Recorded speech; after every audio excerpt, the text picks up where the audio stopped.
Hello दोस्तों, welcome to googly word. दोस्तों आज हम पढ़ेंगे ईवीएस के पार्ट 10 के बारे में, जो हमारा संबंधित होगा कला और मुद्राओं से। तो चलिए स्टार्ट करते हैं। सबसे पहले जानेंगे मधुबनी पेंटिंग के बारे में। मधुबनी पेंटिंग की उत्पत्ति कैसे हुई।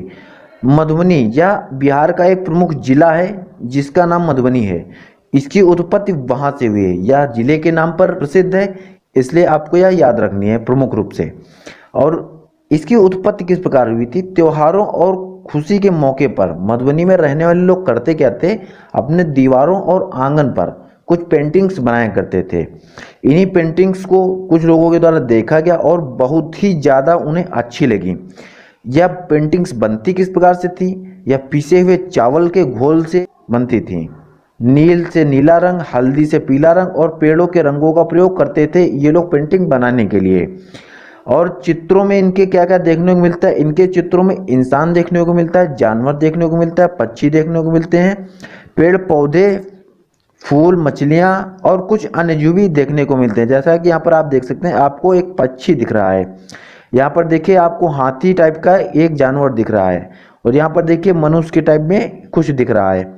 ये आपका देखिए फिर से पक्षी दिख रहा है।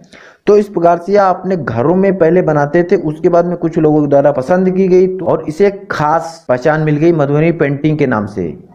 क्योंकि मधुबनी की थी, इसे पेंटिंग का नाम देना था, तो मधुबनी पेंटिंग के नाम से इसे खास पहचान दे दी गई।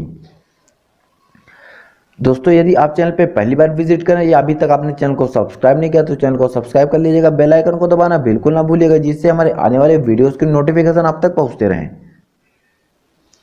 इसके बाद में जानेंगे हम पोचमपल्ली के बारे में। पोचमपल्ली क्या है, यह भी बहुत ही इंपॉर्टेंट है आपके एग्जाम की दृष्टि से। पोचमपल्ली जो है तेलंगाना राज्य का एक छोटा सा कस्बा है। उस कस्बे के नाम पर पोचमपल्ली नाम रखा गया है। यहाँ पर कपड़ों की बुनाई होती है, और कपड़े की बुनाई की जो कला होती है उसे हम पोचमपल्ली के नाम से जानते हैं। इसे भी स्थानीय कस्बे के नाम पर ही रखा गया है, पोचमपल्ली। इसमें एक्चुअली में होता क्या है, इसमें धागे की लड़ियां होती हैं, जैसा कि आप इस इमेज में देख सकते हैं।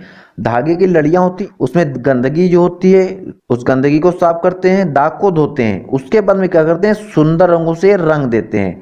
सुंदर रंगों से रंगने के पश्चात में इसका बंडल क्या करते हैं, इसे सुखा लेते हैं। बंडल सुखाने के बाद में ये करघे पर ले आते हैं, जहाँ से फिर कपड़ा बुना जाता है, सूत बुना जाता है। उस करघे पर इसे चढ़ा देते हैं। करघे पर चढ़ाने के बाद में ये क्या करते हैं, उसके बाद में बुनना शुरू करते हैं और तब बनते हैं। और ये लोग बनाते क्या क्या हैं, ये बनाते हैं साड़ियाँ, कपड़े की थान, चादरें आदि। पोचमपल्ली अपने डिजाइन के लिए विश्व प्रसिद्ध है। इसकी रंग बिरंगी साड़ियाँ लोगों को बहुत ही आकर्षित करती हैं, और इसके कपड़े की तो जितनी वाहवाही की जाए उतना ही कम होगा। तो यह भी आपको याद रखना है, तेलंगाना राज्य के कस्बे के नाम पर है पोचमपल्ली डिजाइन। इसके बाद में हम जानेंगे कुछ मुद्राओं के बारे में, कुछ करेंसीज के बारे में जो हमारी बुक्स में दी गई हैं। तो सबसे पहले मुद्रा के बारे में जानते हैं। मुद्रा पर होता क्या है। मुद्रा दो प्रकार की होती है। एक हमारी देखिए यहाँ पर एक कॉइन्स होते हैं, और एक हमारी कागज की मुद्रा होती है जिसे नोट बोलते हैं। जो कॉइन होता है हमारा, कॉइन पर क्या क्या लिखा होता है, कॉइन पे एक सिक्के का नाम होता है, जैसा कि आप यहाँ पर देख सकते हैं। भारत और इंडिया आपके दो भाषाओं में लिखा गया है। इसके बनने का वर्ष लिखा होता है, यहाँ पर आप देख सकते हैं बनने का वर्ष पड़ा हुआ है। और उसके बाद में इस सिक्के का मूल्य भी लिखा होता है। जैसा कि आपको पता होगा, 1 के, 2 के, 5 के, 10 के, इस प्रकार के सिक्के होते हैं, और उनका मूल्य, देश का नाम और बनने का वर्ष ही प्रिंट होता है उनके फ्रंट और बैक साइड पर। इसके बाद में जानते हैं हम नोट के बारे में। नोट क्या होती है, नोट में किस प्रकार से क्या होता है। तो कुल मिलाकर जो नोट पर नोट की वैल्यू लिखी होती है कि कितने रुपए का नोट है, वह कुल 17 भाषाओं में लिखा होता है पूरी नोट में। जो नोट का फ्रंट साइज होता है, जिस तरफ महात्मा गांधी होते हैं, जैसा कि आप देख सकते हैं यहाँ पर दो भाषाओं में लिखा होता है कि मुद्रा कितने रुपए की है। आपको दो भाषाओं के देखने के लिए यहाँ पर जो ओथ लिखी होती है, जो प्रतिज्ञा लिखी होती है, मैं धारक को इतने रुपए देने का वचन करता हूँ, तो वहां पर आपका हिंदी और इंग्लिश दोनों ही भाषाओं में लिखा होता है।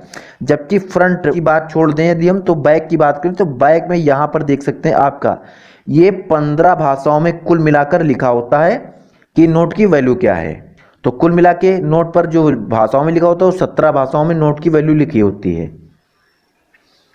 इसके बाद में जानेंगे कुछ नोट के बारे में और खास तथ्य। जो 10 की नई नोट आई है उसकी खास बात करेंगे, तो उसमें जो बैक साइड पर प्रतिबिंब दिया गया है वो आपके कोणार्क के सूर्य मंदिर से लिया गया है, जैसा कि आप यहाँ पर देख सकते हैं, जो कि उड़ीसा में है। ये देखिए आपका कोणार्क का सूर्य मंदिर का पीछे रथ का पहिया, और ये देखिए 10 की नोट पर भी प्रिंट है। इसके बाद में जानेंगे 50 की नोट में कहां से ली गई है बैक साइड की फोटो।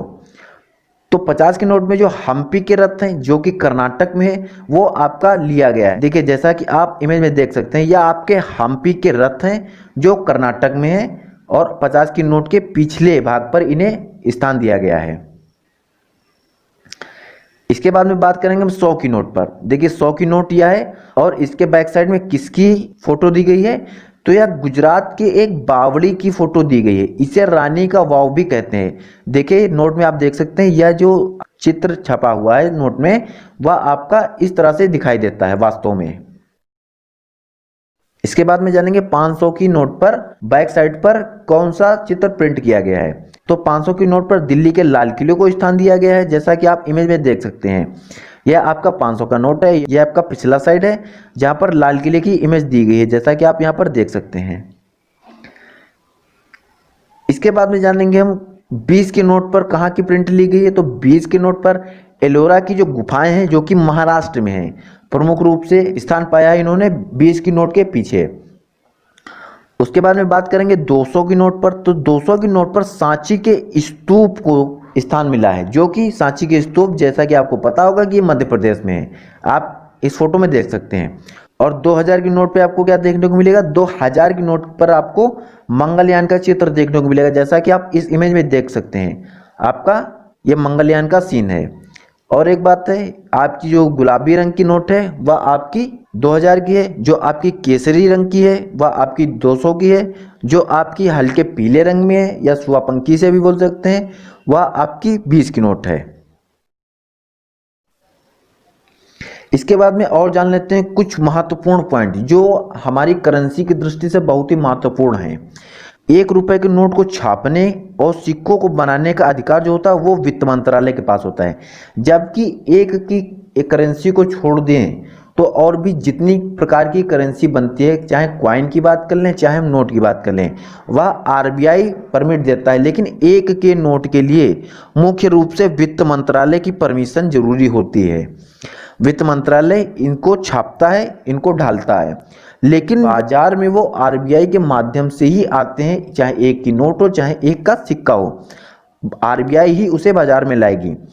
उसके बाद में 1 की नोट पर जो साइन होते हैं वो वित्त सचिव के साइन होते हैं, जबकि अदर नोट पर आपने देखा होगा आरबीआई गवर्नर के साइन होते हैं। अन्य सभी नोटों पर आरबीआई गवर्नर के हस्ताक्षर होते हैं, जैसा कि मैंने आपको बताया है।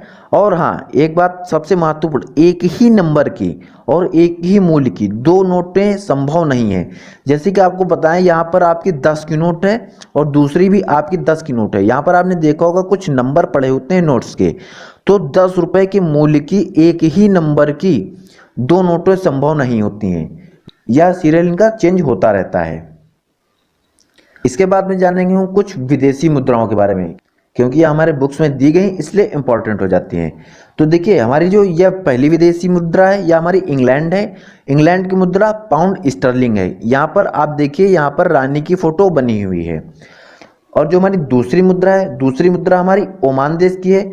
ओमानी रियाल इसका नाम होता है। यहाँ पर इसके राजा की फोटो यहाँ पर नोट पर छपी हुई है, जैसा कि आप देख सकते हैं। याद रखिएगा, इसे सिर्फ रियाल के नाम से भी जाना जाता है और इंग्लैंड की मुद्रा को पाउंड के नाम से। इसके बाद में जानेंगे अमेरिका के बारे में। तो देखिए यहाँ पर अमेरिका की जो करेंसी है वह अमेरिकन डॉलर है।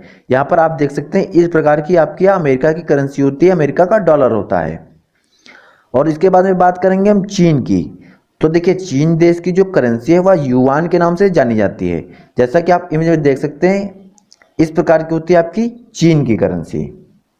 तो दोस्तों आज के लिए इतना ही रखते हैं। आशा करता हूँ आपको क्लास समझ में आई होगी और अच्छी भी लगी होगी। यदि आपको क्लास अच्छी लगी हो तो इसे अपने दोस्तों में शेयर करना, वीडियो को लाइक करना, चैनल को सब्सक्राइब करना, बेल आइकन को दबाना बिल्कुल ना भूलिएगा।